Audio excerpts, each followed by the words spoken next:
Hey guys, welcome back to James Journal. Today is a big day. I just got a massive upgrade for my solar setup. We're unboxing the Gentai 280Ah LiPo4 battery and talking about why it is a game changer. Let's go! This is a Gentai 280 LiPo4 battery. A huge upgrade for my smaller setup. Promises long life, fast charging, and high efficiency. Ang laki at ang tibay ng build nito. Pero kahit malaki, mas magana ito kaysa dun sa dating lead acid na ginagamit natin. Okay, let's talk about the specs.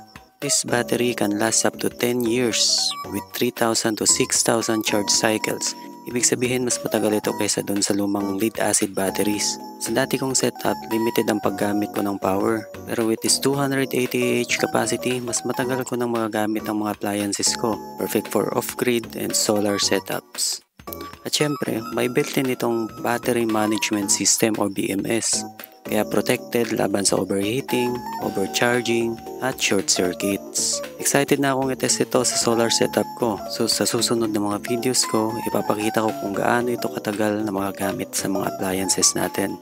Kung gusto nyong makita ang full performance test ng Gentai 280 amp-hour LiPo4 battery, make sure to hit the like and follow button. Kita-kits sa next video natin. Yun lang muna.